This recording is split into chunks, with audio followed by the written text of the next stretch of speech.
नमस्कार दर्शक, 23 सितंबर 2022 को भूटान गेट खुलने जा रहा है।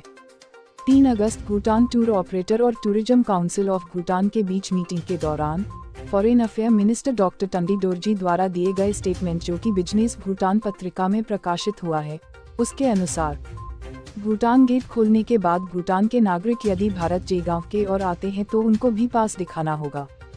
पहले के जैसा भूटान से भारत जेगांव की ओर आना जाना अब हो गया है बंद। पास दिखाने पर ही आवागमन कर पाएंगे। यदि भूटान के नागरिक जेगांव में खरीदारी करते हैं तो उनको भूटान को देना पड़ेगा टैक्स।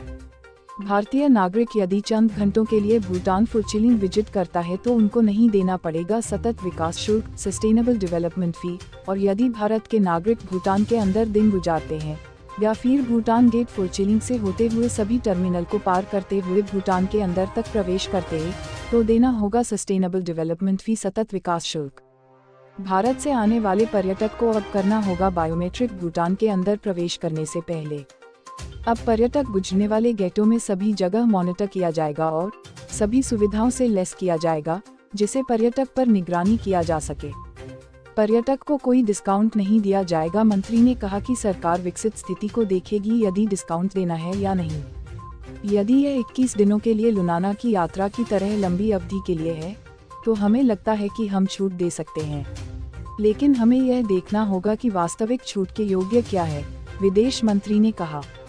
टूर ऑपरेटर और tourism council of Bhutan (TCB) के बीच कल बैठक के दौरान विदेश मंत्री डॉक्टर टांडी डोरजी ने कहा कि टूरिस्ट एक्ट के रूल्स एंड रेगुलेशन का ड्राफ्ट तैयार है और लागू होने के लिए नियमों में ज्यादा कुछ बदलाव नहीं है। वीजा के अलावा visa apply Bhutan department of immigration से किया जाएगा, न कि टूरिज्म काउंसिल ऑफ भूटान से। पर्यटक वीजा होटल की बुकिंग को दिखाकर गाइड की उपस्थिति में अप्लाई करने पर इमिग्रेशन वीजा देगा।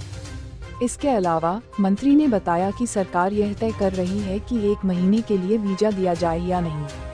उन्हें SDF का भुगतान केवल उस अवधि के लिए करना होगा जब तक वे देश में रहे हैं, जबकि भारतीय पर्यटकों के लिए रूट परमिट भी हटा लिया गया है।